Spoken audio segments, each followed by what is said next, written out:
Guns are for show. This is personal. Bumpy Johnson's words, whispered like a promise. March 15th, 1935. The Savoy Ballroom. Duke Ellington's keys stuttered mid-song, all because Vic Romano, drunk and loud, decided champagne was better sprayed than sipped. Right at Duke. 200 hearts stopped. But Bumpy? He didn't reach for a piece. No. His hand slid inside his charcoal suit toward the razor. Vic, he just laughed, clueless. He had no idea. Bumpy wasn't just protecting Duke that night. He was defending something deeper, something Vic, with all his swagger and mob connections, couldn't even begin to understand. And Harlem? Harlem always pays its debts, with interest. A storm was coming. Actly 11:47 p.m., Vincent Vic the Blade. Romano learned what personal meant. Duke Ellington was in the middle of it, don't mean a thing at the Savoy Ballroom when champagne exploded across the stage. Vic Romano, a capo in Dutch Schultz's organization, had just sprayed $200 Dom Perignon at Harlem's greatest musician like he was watering a lawn.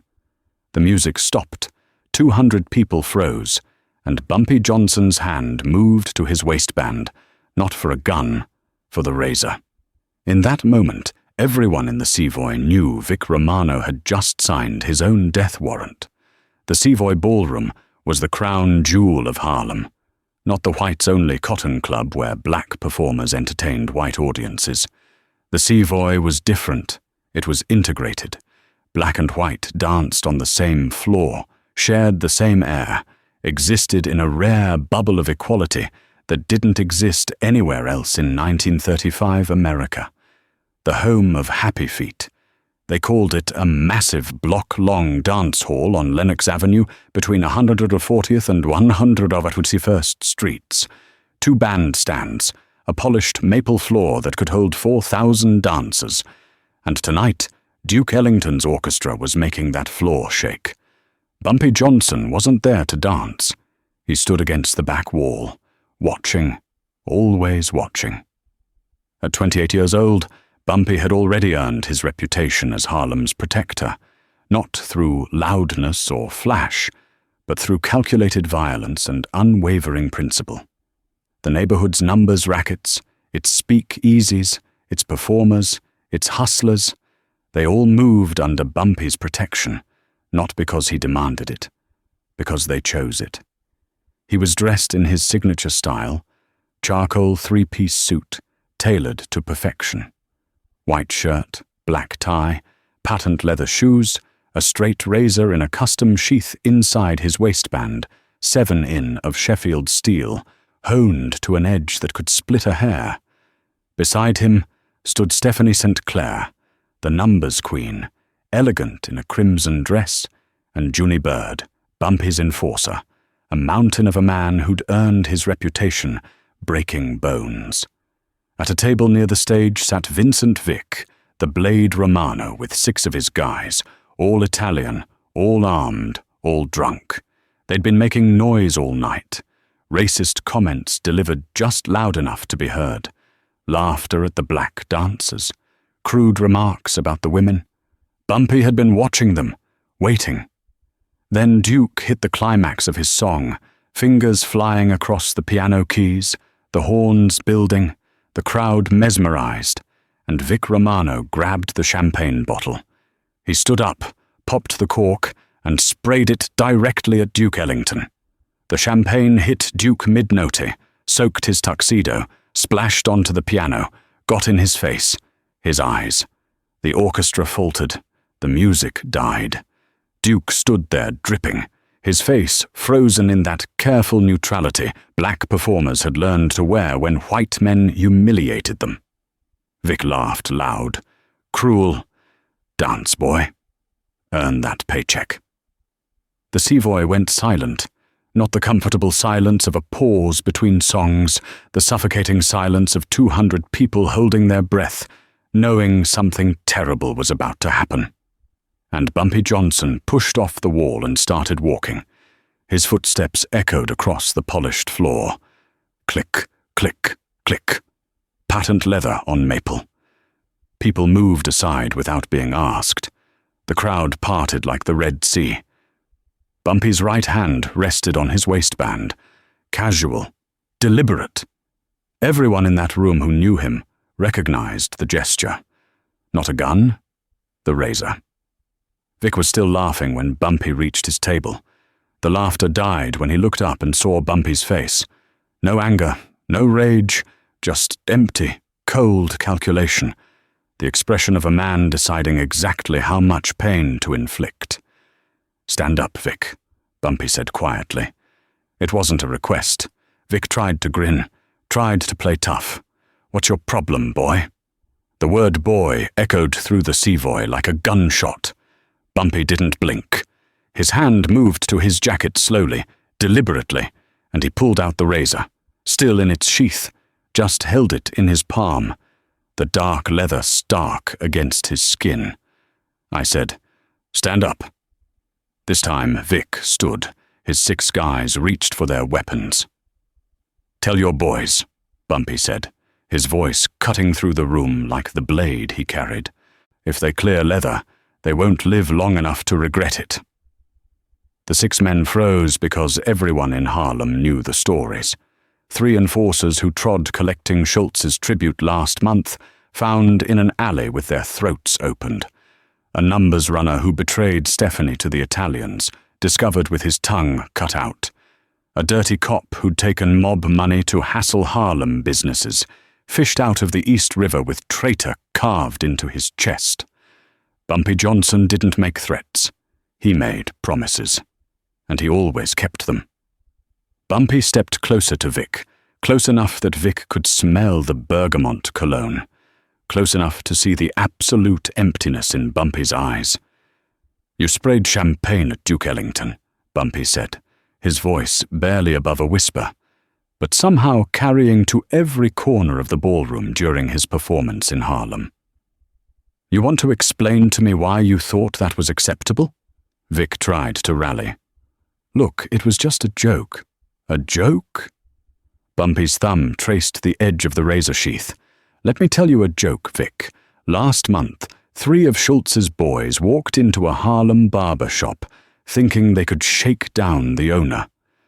You know what's funny? We're still finding pieces." The color drained from Vic's face. "See, that's what happens when people forget where they are." Bumpy pulled the razor from its sheath. The blade caught the light. 7 in of gleaming steel. You're not in the Bronx. You're not in Little Italy. You're in Harlem. And in Harlem, we have rules. He held the razor up, letting everyone see it.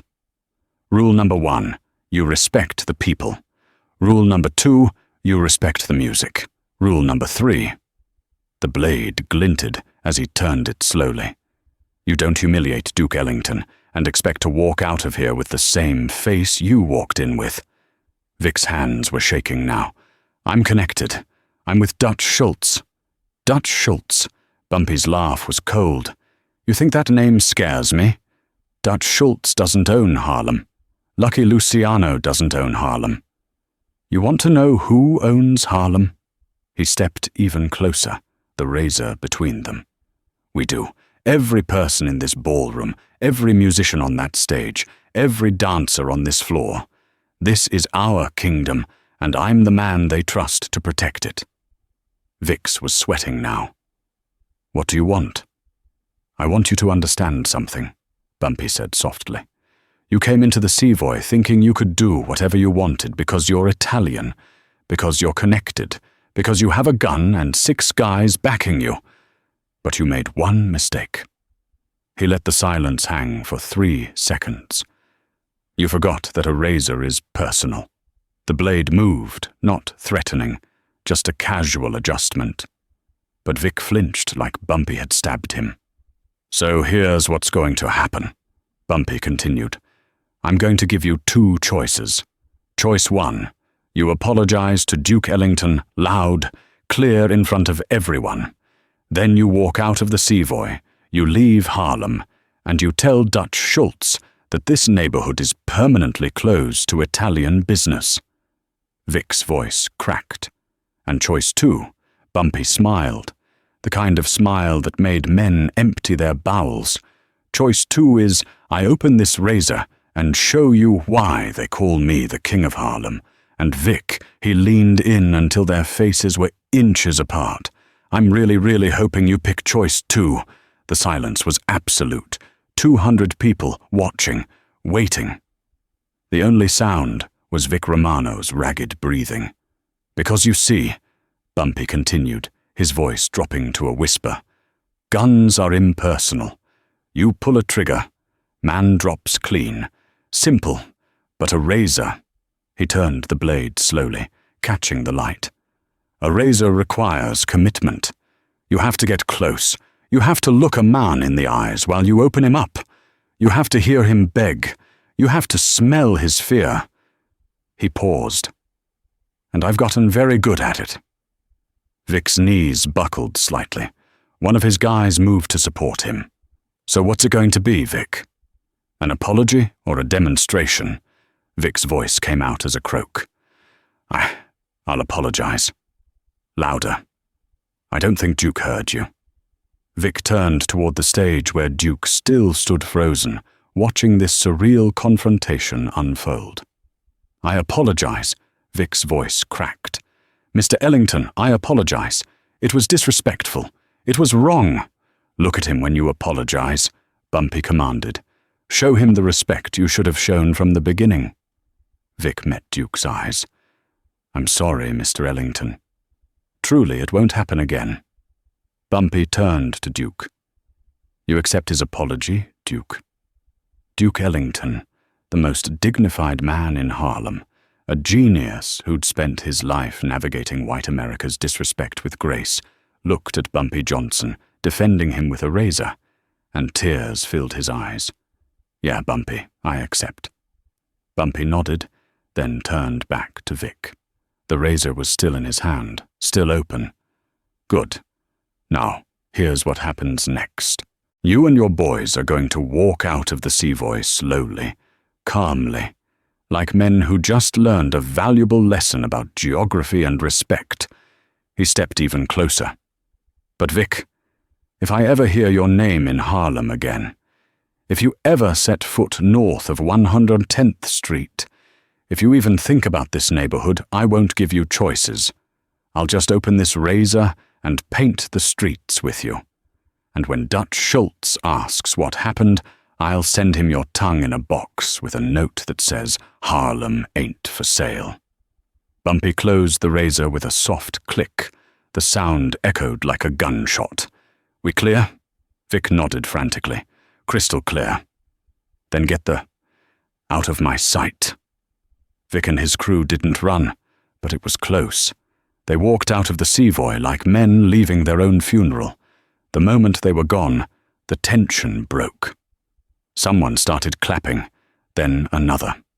Then the entire ballroom erupted in applause. Bumpy turned to Duke. From the top, Duke, let's give these people what they came for. Duke sat back at the piano. His hands were shaking, not from fear, from emotion. He looked at Bumpy and mouthed 2 words. Thank you. Bumpy nodded once, then walked back to his spot against the wall. Duke began to play, but this time the music was different, more powerful, more defiant, because Duke Ellington wasn't just playing notes anymore. He was playing freedom. He was playing dignity. He was playing the sound of a man who'd been defended when he couldn't defend himself. The Savoy erupted, not just applause, celebration, because everyone in that room understood what had just happened. Bumpy Johnson had drawn a line in the sand. He'd told the Italian mob, told Dutch Schultz, told every white gangster who thought they could take Harlem, this neighborhood belongs to us, our music, our culture, our dignity, and we'll kill to protect it. Stephanie St. Clair walked over to Bumpy and touched his arm gently. You enjoyed that, she said, with a knowing smile. I enjoyed watching him piss himself. But more than that, I enjoyed reminding everyone, including us, That we don't have to accept disrespect just because powerful men expect us to. They'll retaliate. Schultz won't let this go. Bumpy's hand rested on the razor in his waistband. Let him come. I'll be waiting. Vincent Vic the Blade. Romano left New York the next morning. Word spread through Dutch Schultz's organization within hours. Harlem was off limits permanently. Schultz tried to push back, sent more enforcers. 2 weeks later, they were found in the Harlem River with razors embedded in their chests and a note pinned to one body. Postage paid, return to sender. Within 3 months, the Italian mob had withdrawn from Harlem completely. Not because they were weak, because Bumpy Johnson had taught them a lesson economics couldn't. Some territories cost more than their worth, and Harlem would cost them everything. The Savoy incident became legend. The night Bumpy Johnson faced down a made man with nothing but a razor and absolute conviction. The night he established himself not just as a gangster, but as Harlem's protector. Years later, when Bumpy was an Alcatraz serving time for conspiracy, Duke Ellington came to visit. They sat across from each other in the visiting room, the musician and the gangster, separated by a table and a lifetime of choices. "Why'd you do it?" Duke asked. "You could have let it go. Could have avoided all of this." He gestured at the prison around them. Bumpy smiled. "Duke, you know what the difference is between a gangster and a king?" Duke shook his head. "A gangster takes. A king protects. That night at the Savoy, I wasn't defending you. I was defending what you represent.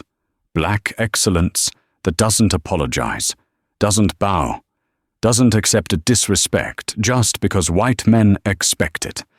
He leaned forward. "You think I regret it?" That razor opened Vic Romano's eyes that night. Opened a lot of eyes. Showed Harlem that we don't have to accept their terms, that we can fight back, that dignity is worth dying for.